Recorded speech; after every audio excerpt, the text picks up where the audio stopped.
This is a war that is about the existence of Ukraine, and Ukraine called upon all of its citizens to defend Ukraine, whether you have experience or not. Like World War II with all the guys who volunteered.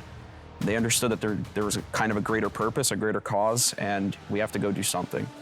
And, you know, I look back at them and I say, now this is my moment. Our first time heading into Chasiv Yar was definitely intense. I remember when we moved to Kramatorsk and reading the kind of information we got about what to expect, and I remember how nervous we were. We're like, guys, this is about to be the real thing. This is the hottest point on the front line. So long as you have adequate support, honestly, even the Russian manpower advantage can be pretty much rendered less effective. I do believe in liberty for all, like us Americans, and we have to defend those values. We have to make sure, you know, we have to stand up for them, and this is that time.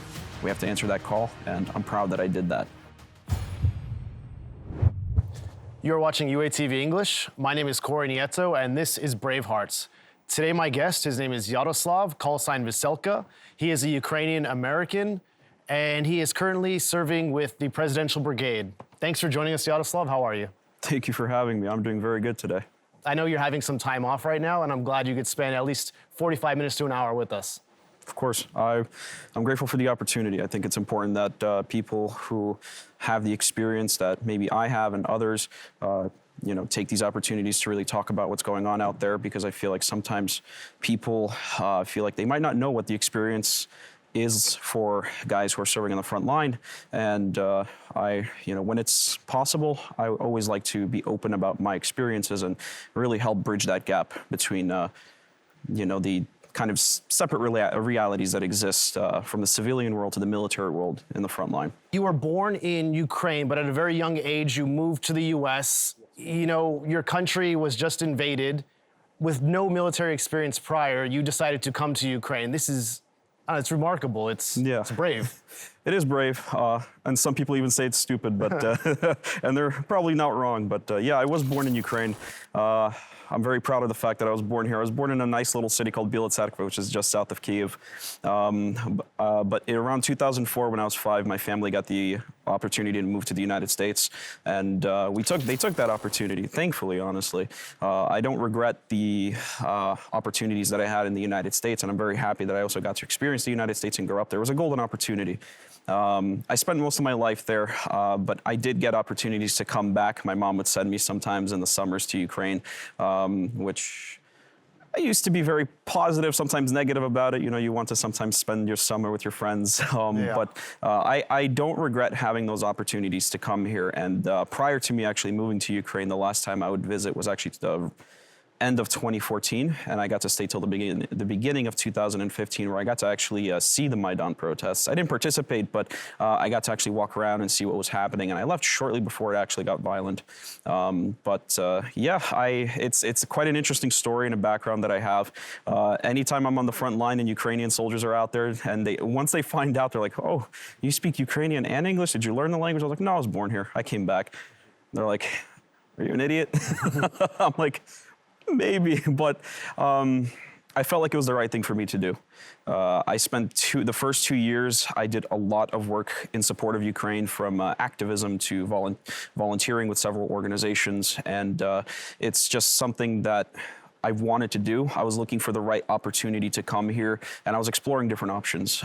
And eventually, once I did make my move here in December of 2023, I decided that the right thing to do is to find a unit, find a brigade, or just join somebody. And, you know, I didn't know exactly at that moment what I wanted to do. I was kind of still exploring to see what kind of jobs are available, what would be best for me, what makes the most sense, because I came with a very important tool, which is knowing the languages. And I knew that I was probably going to work with foreigners. So I ended up deciding that the right thing to do is be out there in the field, be out there with the men and women who are serving on the front lines. And I don't regret it. I will get to you know, your service in just a little bit. I just want to get some background here. So I ask this question a lot to my Ukrainian friends that grew up or were raised in Canada or the US or abroad. And I ask them, do you feel more American or Ukrainian? How do you identify? I get asked that all the time. And Ukrainians in the trenches ask me, they're like, who are you? Are you an American or are you one of us? I would say this, I always identified as Ukrainian-American. I'm definitely a Ukrainian. I was born here. And I got to spend the first few years of my life here, and I would come to visit. I never forgot about Ukraine. It was always a part of my identity, whether I liked it or not. There was a huge dynamic where I lived in New York City where there was a Ukrainian community, but it was a shared community with other groups like Russians. And there was always an interesting dynamic growing up there. And I think because of that, I really kept that Ukrainian identity inside of me. Like, it was very fiery. Like, I was very proud of it. I told my mom, like, I'm going to speak Ukrainian in the streets because why not? I don't care what those Russians say out there. It's our language, and I'm proud to speak it. And even though I did assimilate to America, like, I can't deny the fact that I'm an American. And again, I'm proud to be an American. But I'm certainly both. Yeah. I don't know if it's 50-50, but I would say being here, it's still an experience where I'm definitely discovering my identity more. So we'll see what happens. And you said you were living in New York City, right? Yes, I grew up in Coney Island Coney Island, okay. South Brooklyn. So where the hot dogs are. Yes. I love Coney Island. It's a huge part of me. It's a very diverse neighborhood, and there's a huge Ukrainian diaspora there, especially many migrants, and recently. So it's a neighborhood that I hold very near and dear, and I love telling Ukrainians about it because they've all heard of Brighton Beach. Yeah, of course. And there's a famous Ukrainian restaurant in New York. It's called Veselka. Yep. And this happens to be your call sign, right? Yeah. So this is related. Yes, it is related, actually. So I love that restaurant, Veselka. It's a wonderful restaurant. I love the documentary that they made about them. Jason, one of the owners, I consider him a friend, and he actually gave me a hat one time. It's like a winter hat that has the word Veselka written on top of it. And I used to wear it all the time, especially when it got cold. So I would eat at Veselka very frequently. One of the Ukrainian organizations I worked with, Veselka gave us a small discount to eat there, and I took advantage of that. So I would have my go-to dish, the chicken paprikash and some vareniki. And when I moved here to Ukraine, I moved here in the winter, so I was always wearing the hat. And what happened was, it was time to sign a contract. I finally decided to join the International Legion, and when I was doing the contract signing process, the S1, the staff officer, was asking me, "Hey, I have to save your contact. What's your call sign? We work by call signs." And I told him I don't have a call sign. And he's like, "You have to pick something." And I was thinking, I was like, I don't know what I want as my call sign. I was thinking of something maybe like, I was like, let me think of some movie or book or something. I was like, I love Dune. Maybe I'll do something from Dune. I don't know. But that could be a little, how we say, cringe. Yeah. So I was thinking, and he was tired of waiting. And he's like, "What does it say on your hat?" I'm like, "It says Veselka." He starts kind of chuckling, laughing. And then he tells me in Ukrainian, he's like, "Yeah, we're going to have a Veselka in our squadron." Yeah, and for those that are watching that don't know what this word means, it means rainbow. Yeah. Some Americans would always just call me Rainbow instead, which I kind of like both. Yeah. Okay, let's talk about what you were doing in February of 2022. Did you expect Russia to actually invade Ukraine? I'm going to be honest. I was one of the people where I thought it wouldn't happen. Look, Ukraine did have a military and had a military with a lot of combat experience at that point. It wasn't large by any means, not as large as Russia, but even they I would expect them to understand that Ukraine does have a military that was going to stand. And it was pretty obvious that, Ukraine was resisting. It was resisting in the east. Politically, Ukraine was kind of uniting. So I didn't expect them to do it. I thought I think like most people who did not expect it to happen, they understood that, and we had that opinion because we knew that Ukraine would resist. The Russians made a mistake, and they did it otherwise. I was in shock when that happened. I still remember the night. I didn't sleep. I was watching the news because, it started kind of appearing on the news. And then I remember when the first missile strike started to happen. I think it was like 5 a.m. in Ukraine, I believe. Yeah. And I was contacting my mom. My mom was actually working an overnight shift at that point. I was like, this is happening. We have to contact our family because I have almost all of my family's here in Ukraine. In the States, it's just my mom, my dad, my sister, and a grandmother. And we were doing everything we can to contact our family just to figure out what to do. Some of my family went out west just for, to be in a much safer area because we didn't know what was going to happen with Kyiv. Bielotserkva was right after Kyiv. And Bielotserkva also got hit. We had a big aerodrome there. So the whole idea was to kind of support them specifically in that moment, but at that same time, I was looking for other resources, communities, where are the Ukrainians in New York City, what are they doing? And I started seeing they started going out into the streets. Times Square was getting packed with Ukrainians and Ukrainian flags. So, I decided, what, while I'm also trying to figure out what we do with my family and help them out, some of them went across the border to Poland for the time being, although everyone came back at this point. So you still had family in Veselka at this Yes. point, right? Yeah. And did you get in contact with them during the first few days? Oh, yeah, we did. And what were they going through? They were going through a lot because it was very uncertain. It was so much uncertainty that no one knew what to do really and what would happen. And again, we all had hope that things would be okay. The military is going to hold and resist. But the Russians were getting to Kyiv. They were pretty close. So at that time, again, we were trying to help our family get to a safer area, to figure out what we can do next, see if we can even maybe get them to the U.S., but that never happened. And at the same time, my family would rather stay in Ukraine and free Ukraine. This is where they live. This is where they grew up. Their entire lives are here. Their work is here. Their career, everything. So, again, we were just trying to help them if it's, with everything. If they needed money, clothing, whatever we could help them with. At the same time, friends were helping each other out with, everyone was helping each other out, I remember. We were all starting to communicate. We all started forming group chats in New York City, I remember, figuring out resources, what we can do. And we were just doing everything we can to help at that time and also start to raise awareness. That's when I started to go out to Times Square almost every day. And then it became every weekend to kind of just make sure we're out there rallying and keeping the voices up and everything. And I loved that. We needed that at that moment because we were starting to form a real community and a sort of network. Everyone remembers what they were doing, during the first day of the full-scale invasion. And this kind of reminds me, I was 13 years old, 12, 13 years old in the US when 9/11 happened. And I remember exactly what I was doing. And every Ukrainian I talked to, they remember exactly what they were doing, in February. And this is kind of like, a new history began. Of course. But let's talk about you coming to Ukraine and actually deciding to join the military because you have zero military experience before you came to Ukraine. Yeah, I never served in the United States military. Unlike most foreign volunteers, they would serve in their country's armed forces, which definitely was a concern. But I wanted to come as soon as possible. Again, I was looking for the right opportunity in those 2 years. It's just, I knew in the beginning it might not be a good idea because if I came here, I required training and I knew that I was probably not going to get that training. So I was waiting to see when it would be really possible. And I will be honest, I kind of got tired of waiting. A lot of people would tell me, look, if you don't have experience, it's not worth it. It's just too risky. You could probably get trained here, but again, it's not a guarantee. I didn't care. I was like, I gotta be in Ukraine. It's just, I have to be there. I feel like I need to be there morally and principally. I just have to be in Ukraine. I've done everything I can in New York and I started planning to move.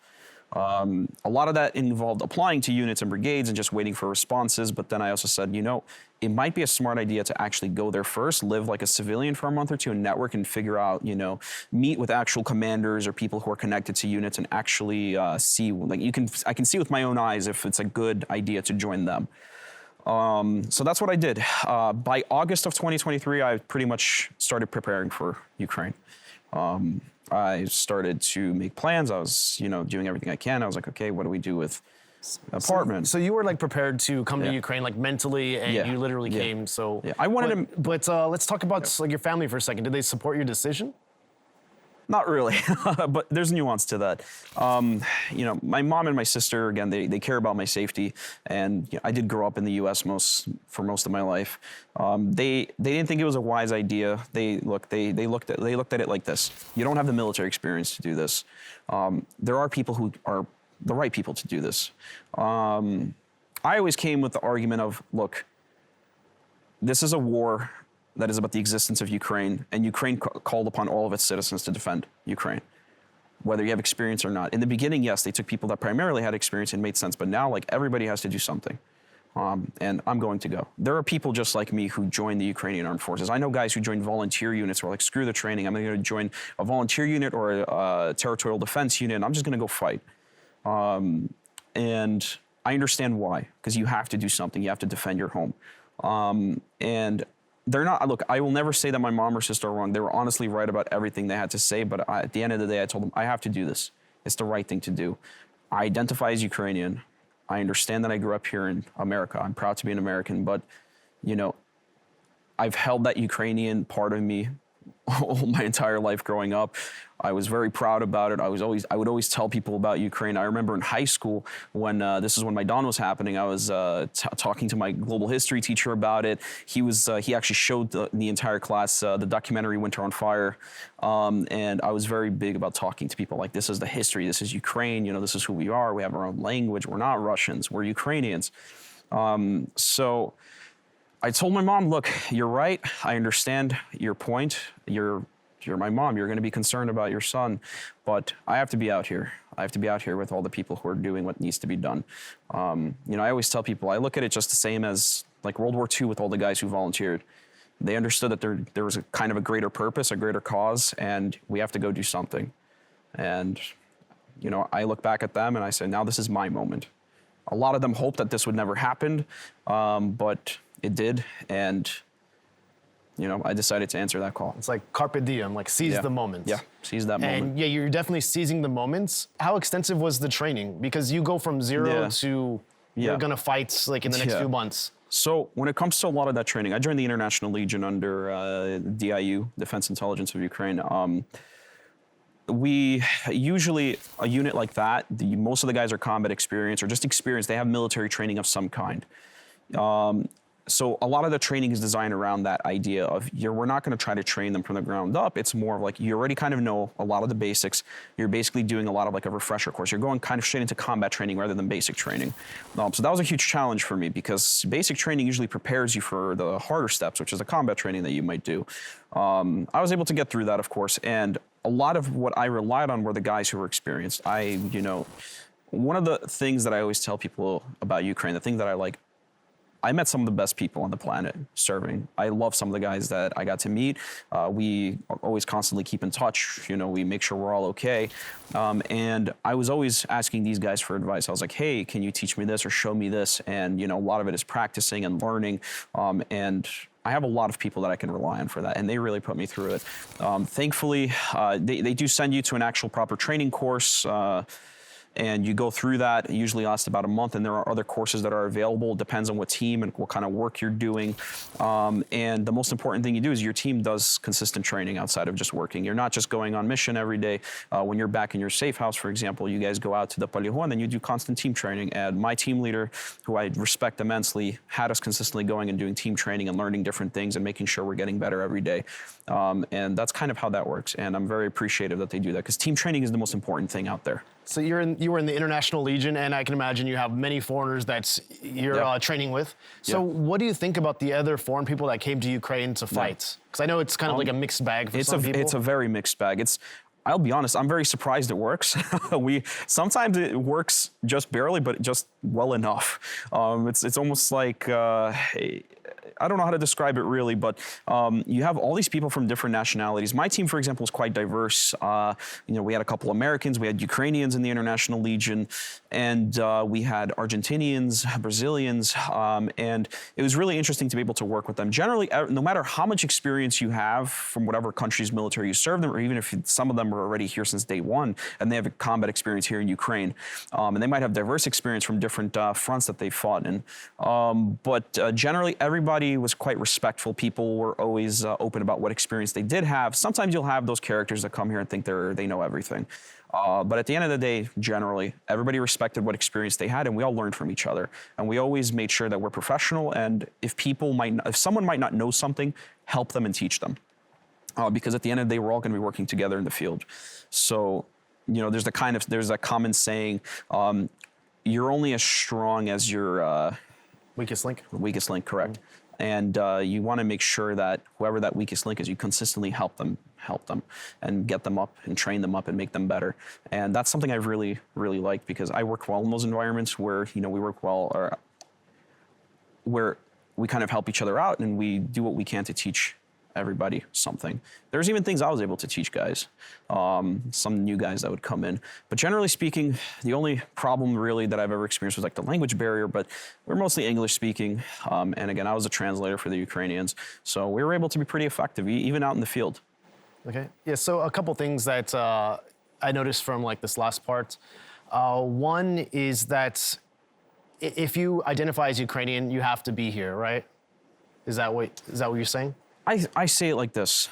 That's a very nuanced topic, and it's pretty controversial, but I think Ukrainians are starting to talk about that now. That's definitely something I see more Ukrainians speaking of out there. If you're a Ukrainian, it doesn't. I don't know if you necessarily have to be here. If you choose to leave Ukraine to be somewhere safer in Europe or the United States or Canada, for example, I know a lot of Ukrainians that did that who still have ambitions to come, or the idea of coming back at a better time.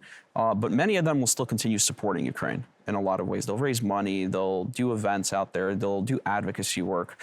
I think for the most part, the people who should be fighting are already out there fighting. You know, I don't think fighting is for everybody, unfortunately. I understand that sometimes things can get desperate and, you know, you might throw everybody or anybody in there. But I think there are people who are the ones who are meant to fight. And it's not just a thing of experience. It's also about motivation and who you are, if you're capable of doing that. Because there are people who, if they don't want to do it, I don't think they'll be an effective soldier in the field. That's just, if you don't have the motivation for it, or if you're not willing to do that kind of work, there's really no purpose of you being there. You're better off doing something like continuing to maintain the economy and working. We do need people to be, you know, we need a civilian sector, and we need people to actually maintain that because war is not just about fighting and killing and just soldiers on the front line doing that. It's also about economics. A country has to exist. We need a system to exist here. There's a lot of questions people are asking now, but I think that's a conversation that's starting to happen now, and that's something that we definitely need to start speaking about. And really, I don't know, it's just starting to happen. So I think we have to wait a little bit and see how Ukrainians just, you know, decide and what they discuss, because I've seen opinions all over the place. I know Ukrainians who are like, everybody should be in the trenches. Or I have people who are saying, no, you know what, I don't think things are going too well here. I just want to leave. And everybody has their perspective. Everyone has their lived experience, and we have to understand that. And we do need to just have a healthy discussion about it. And I think it's starting to happen. Sometimes, again, you'll have people fiery opinions, but if we sit down and actually talk about it, as uncomfortable as it is, I think it'll have good results. I agree. It's very nuanced. Yeah. I'm not Ukrainian, so it's hard for me to have an opinion either way.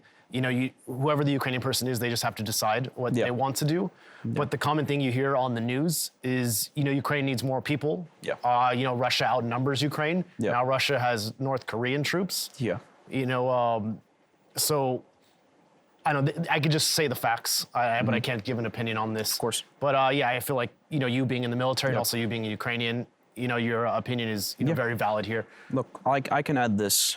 There are a lot of people still who want to volunteer. Again, there are problems with the system. Ukraine never really had a system designed for this kind of war. We have to be honest about that. Even the military was not ready to have millions of people serving in it. Prior to this war, I think Ukraine only had a military of a couple 100,000 personnel. So the system, you know, existed around that.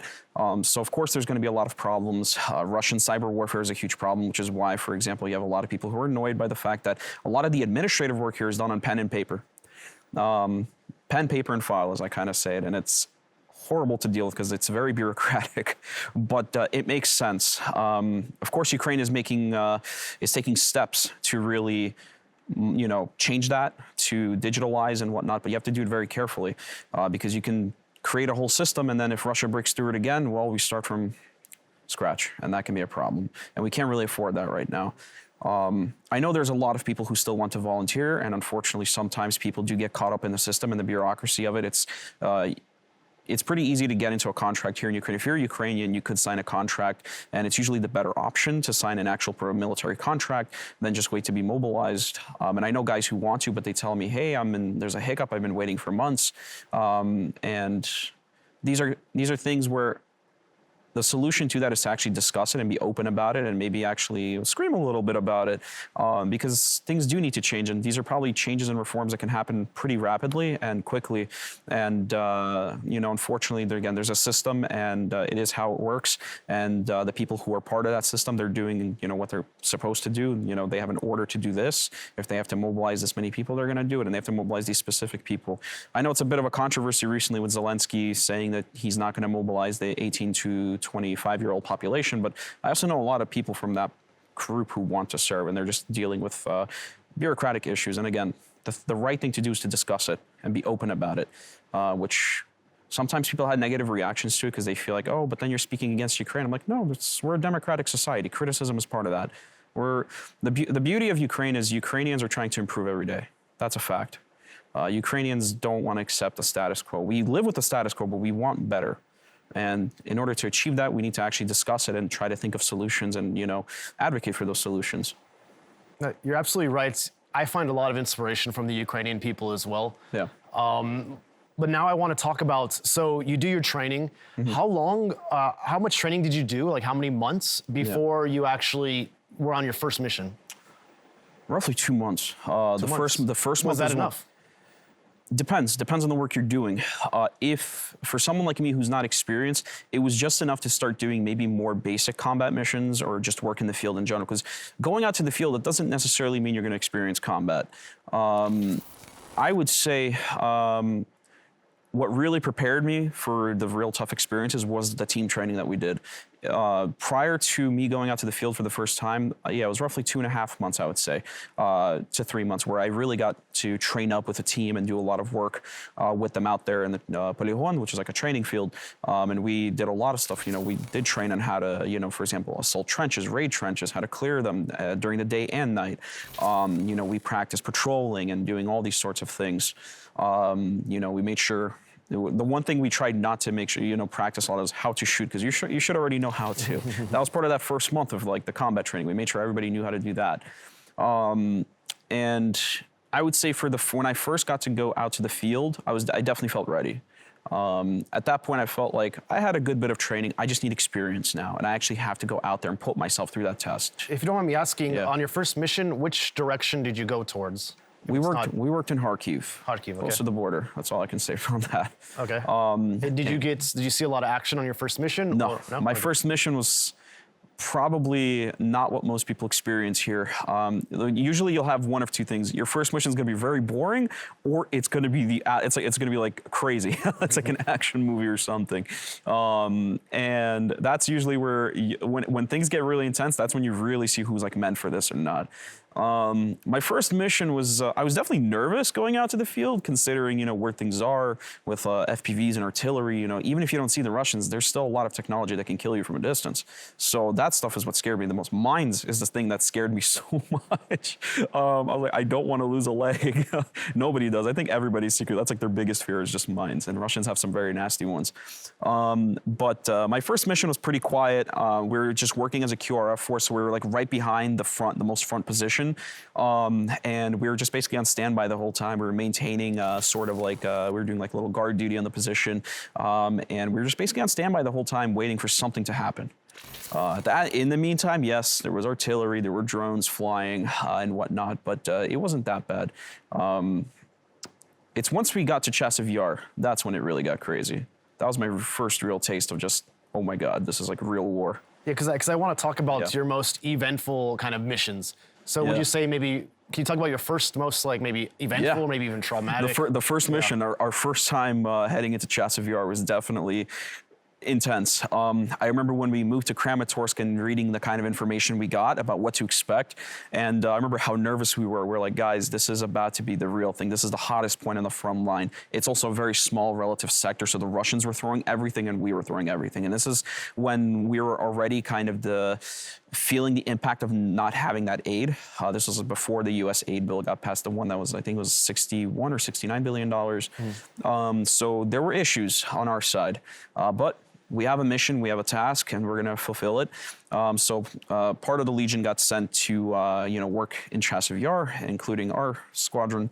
And I remember the first mission was very intense. From the infill to the exfil process, you experienced everything from Mavic drones to Mavic drones that drop certain ordnance. FPVs were everywhere, and a lot of artillery. That's when I first experienced very close artillery. And I got to, I was surprised by my own reaction to it. I didn't know how I was going to react to a lot of these things that these near-death moments. Surprisingly, when the first time we got hit by artillery as we were walking to our position, and it hit it pretty close, my reaction, again, I went to full training mode, drop down, get to cover, and see what happens. Everyone has different reactions. Some people panic. They want to run away. You have all this adrenaline that kind of happens. You experience it. And for me, it was a lot of shaking. I was just shaking intensely because I was scared. I had adrenaline running through my body. But I was in full training mode, and I was like, okay, get down, get to cover. I have my rifle up, maintain sector. Whatever. My team leader was very happy with that. He's like, I don't know how you're going to react, and I can't lose you because you're our only translator. Yeah, can you talk about your exact role during this mission, or in general? I mean, in general, I was a translator. That was a very important part of that team. Again, everybody mostly spoke English. Our team leader did speak some English, but he's mostly Ukrainian. He was a very experienced Ukrainian soldier. He's been through a lot. He went through Bakhmut, for example. But he really relied on me when it comes to communicating because I can speak both languages, and sometimes over our radio, we might have people who are English speaking. So when we're doing radio checks, we might have a guy who's actually an American on the radio, and sometimes we have people who can speak both. But in general, it's very important to have translators, and they're a very important part of the team. All my guys on my team were always like, dude, you're the most important thing right now. So your unit is typically an assault unit, right? Yes, typically, specifically for our Legion and the teams that we had, you're either an assault team or you're a reconnaissance team. Mm-hmm. Technically it's more on the reconnaissance side. You have to do a little bit of everything, unfortunately. We're considered a cut above regular infantry. So you have to do a little bit of everything, unfortunately. It's not the easiest thing in the world, but it is what it is. It's what we do. Have you assaulted enemy trenches? Kind of, yes. Not to the extent for example, Third Assault and what kind of trench assaults they do, where they do full-on trench assaults. They have a platoon-size element that goes in there, clears it, and holds it. In the Legion, most likely, if we're doing assault, it's more of like a raid. We have to go in there, clear a position. If we're working in the gray zone, maybe there's a house or something that needs to get cleared because Russians kind of entered, and we have to get rid of them from this place. So our version of it is a little bit different, unfortunately. It's not what everyone expects. People think that, it's this crazy thing, you're assaulting, you're taking all this land, whatever. That's not how it is also. Sometimes you just have to go in there and get rid of Russians who pose a huge threat. But in Chasiv Yar, we were on the defensive. And that was our orders. We have to defend this sector, these positions. And with the Legion specifically, we did at times go out there to do assault work and to put pressure on the Russians too, because we had to. We can't just sit and wait.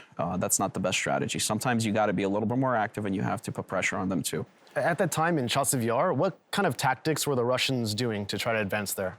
In Chasiv Yar, while I was there, we primarily had to deal with a lot of infantry. It wasn't a big open area. We had fields at some points. You mean they did like meat waves, or what was this like? Almost. They had a huge lack of armored vehicles at that point, and plus it was primarily, if I remember correctly, it was primarily VDV units and Marines that were there. So it wasn't mechanized units directly that we were fighting against. So we didn't experience a lot of huge mechanized assaults. It was very meaty kind of infantry assaults where they kind of came in waves. Typically, a tactic that they would sometimes use is you would kind of have a smaller unit try to get to the trench, to actually get into the trench so the people defending are focused on them, and then they can send larger waves, which will overwhelm us because, our positions, again, we're outnumbered. That's just a fact. We're always going to be outnumbered. The one thing that Ukraine can offer to counter that is quality. But even then, quality only goes, there's just a limit to it. And that was a typical kind of Russian assault. They had, in Chasiv Yar, I'll be honest, they had very good artillery support. They had better artillery support than we did. Our guys were running out of ammunition there. They had very good rocket artillery, mortars, and that was tough to deal with. Their assaults were large. There were times where I witnessed massive assaults, and it was intense. I was like, this is real war. Like, you're seeing just a huge battle kind of happening, multiple positions, receiving contact, especially if it's like around at night or during early morning. You're just seeing all the tracers, and you're seeing all the flashes and explosions and everything. It was While you were there, were you able to hold the line on that specific mission, or was Yeah, for the most part, the Legion, we held our sector pretty well. As I understand, the sector we were working in, it's not ours anymore, but once the Legion left, the brigade that came in to replace a lot of the fighting units there, They decided to not hold that sector anymore, and I understand why they did it. It was a tough sector to defend. It required a lot of movement with just people tugging supplies and everything to those positions. It was tough. Logistics were tough there because it was more of a gray zone than anything, and FPVs became a very prevalent threat. There's videos and footage of like some of the Max Pros and video, like just them getting in there and just taking so much fire. Yeah, I can understand why they gave up that sector, honestly. We defended it, we did our job, but once Chasiv Yar situation kind of stabilized, it just made more tactical sense to just hold the, I think it's like a canal or a river, if I remember correctly, that kind of cuts through it. So that's what happens. So when you were in Chasiv Yar, did your unit sustain a lot of casualties? No, not our team specifically, no. Did the Legion sustain casualties? Yes, not many. We did have guys who were wounded, as I understand. I don't have all the information on that, but the guys that I know personally are people I knew, the teams that I remember working with as we were rotating each other out. We had quite a few wounded guys, and it typically the wounds that we would experience are shrapnel wounds. It would be from artillery most of the time. On my first mission, at the very end, we had to evac one of the guys from the team that was rotating out with us because as they were going in, artillery came in and one of the guys got wounded. He got a piece of shrapnel in his leg. Thankfully, it wasn't too serious. And he was able to walk back roughly, it was like 6 kilometers through thick forest. It was my friend Yoshi. Shout out to him. I'm very proud of the fact that he was able to do that. But we were in a tough situation there. And most of the casualties were mostly wounds. We didn't really lose a lot of guys, as I understand it. We did lose some guys, and some guys that were well known in the Legion, and that was tough. I remember once I got back, hearing about that, and that was pretty tough to accept, especially how it happened. Yeah. Did you? So I can imagine you made very close connections with people in your units. Yeah. So did you ever lose someone that was like very close to you? Well, I lost even prior to the unit. I knew a lot of guys serving. We have family friends who are serving people I knew. So, yeah. Well, I mean, a lot of people I knew aren't here anymore. Unfortunately, they made that ultimate sacrifice, and it's not easy to accept. I remember the first time I got here, I was like, I have to go to Maidan. I want to see the flags. I want to see if who's there, and if I want to also place a flag or a photo of somebody I know just in case they're not there. And that's what I did. Us in the Legion, a lot of us guys, if we find out that someone we know, unfortunately, was killed in action, we'll actually go out there and put a photo of him, maybe a flag of whatever nationality they were. We want to respect OPSEC. If the guy was pretty big on not having his identity known, we'll just put up a flag, put up his call sign, and just make sure they're remembered. We don't want to, we want to make sure that the guys who gave their lives, they gave everything to this, that they're remembered, because they deserve to be remembered. Well, I can imagine it takes a toll on you mentally. How do you deal with this? Honestly, that was something that even I didn't know how to deal with it. Again, the guys that I knew, they're the ones who really helped me learn how to process a lot of this. Generally speaking, I had a pretty okay way of processing everything I've experienced from, seeing dead bodies for the first time, when you receive contact for the first time, when you have bullets flying at you, to the point where I remember one of my good friends, he's like, Veselka, you're a little overconfident, maybe for your own good, But it was pretty hard at first to process it. I remember when I finally got to be back in Kyiv and I went to my apartment in Veselka, and I was just like, I kind of sat in my apartment. I didn't want to go out. I was just like, wow, this is pretty crazy. People that I got very close to are dying. But the best way to process it, I just remember the happy moments, honestly. I like to remember the happy moments, the things you've experienced with these people, and just kind of how in Ukraine we don't say rest in peace, we say in eternal memory, and that's how I'd rather remember them, for the good memories, those experiences that we had. Some of the guys, for example, they might be dudes who are just cool to be around. They're funny. They like to joke around a lot. They know how to lighten up the mood, and I like to remember those moments. Those are the moments worth remembering, because they deserve to be remembered themselves, and if we're going to remember them as a person, who they were as a human being, that's the right way to do it. And that's what made me feel good. I was like, this was a good guy, and I'm going to remember him for those moments. And it just helped. It just gets rid of a lot of that negativity with them not being there. This reminds me of a story. So do you know who Sivdiv is, or Rodi? Of course. Yeah, so I was with him at Maidan, and there's a cluster of American flags. Yeah. And he was saying that, his friend's flag is not there. I said, do you want to put the flag?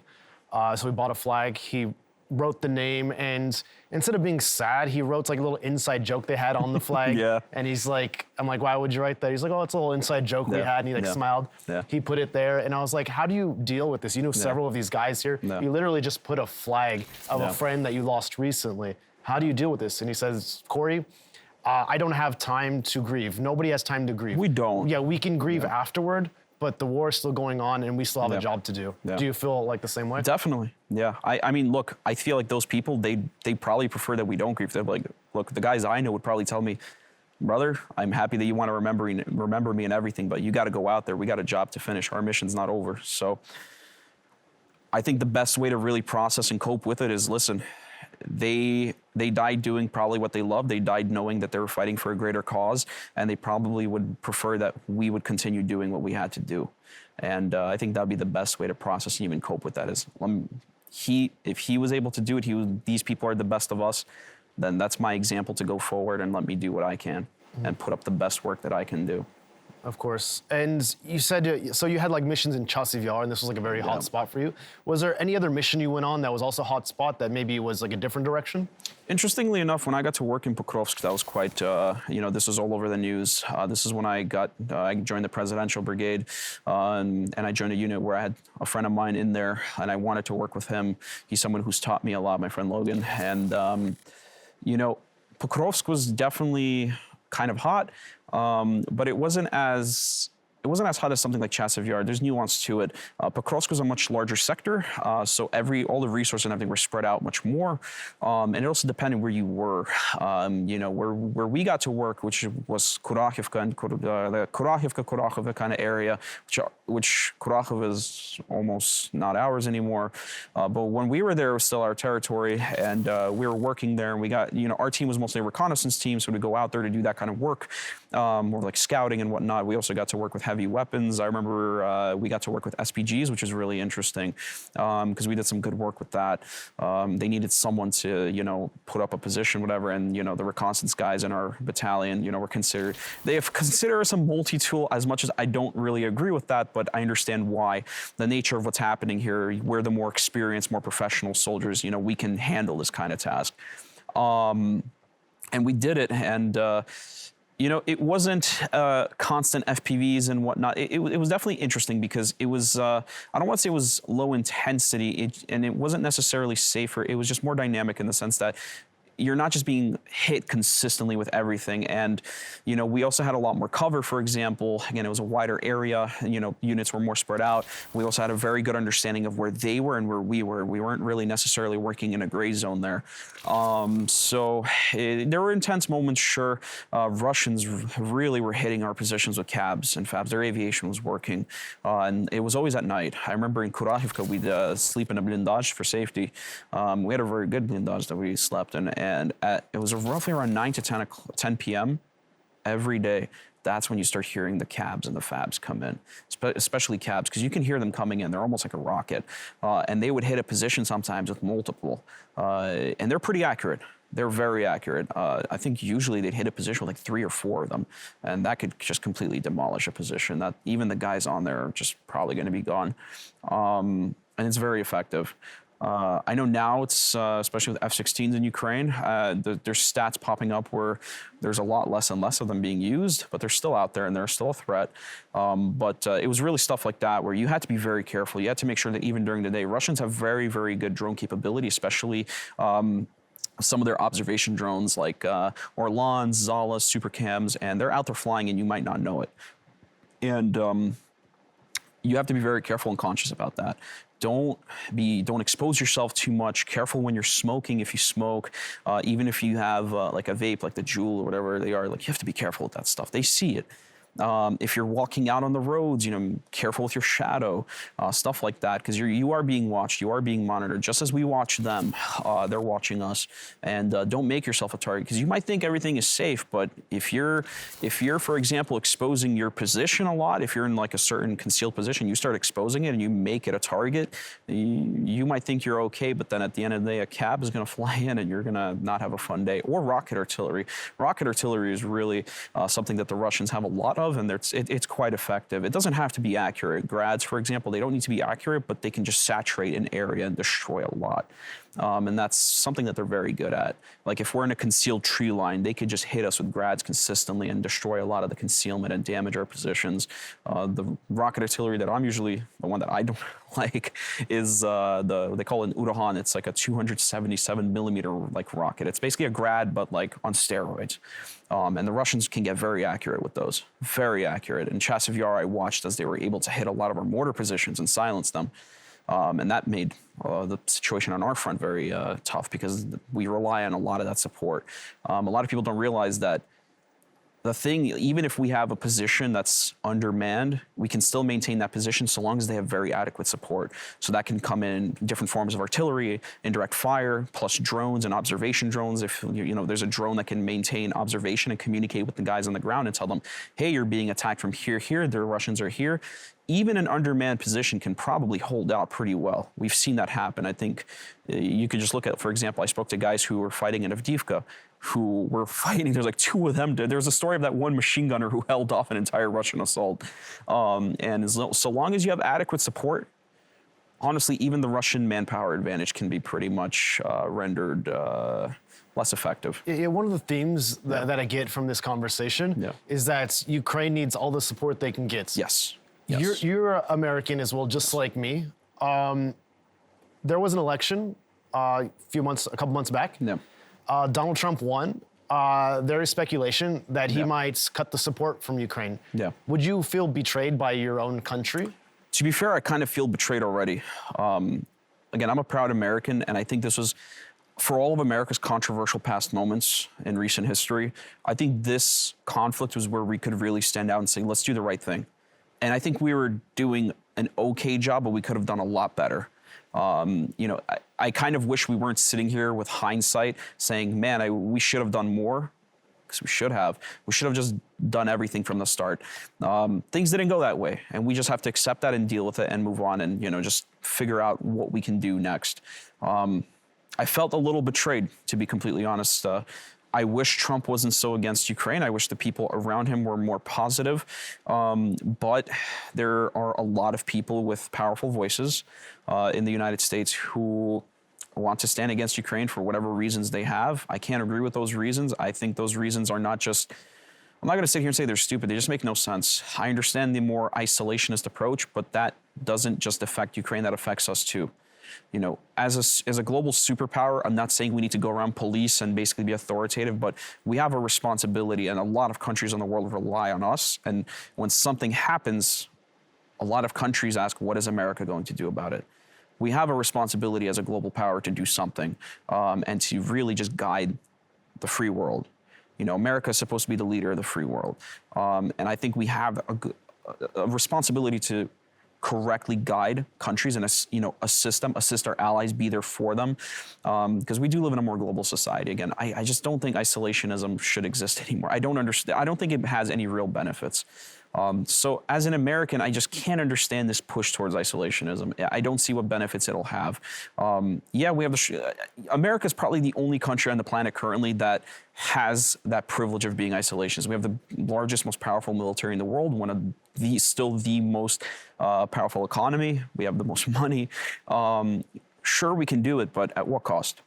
And it will come to bite us. I'm very proud that the U.S. gave support, but I'm disappointed that it was almost too little, too late. But I do hold out hope. There is this famous Winston Churchill quote, and the quote is, you can trust the Americans to always do the right thing when all other options are exhausted. I think at the end of the day, I don't think America's just going to abandon Ukraine.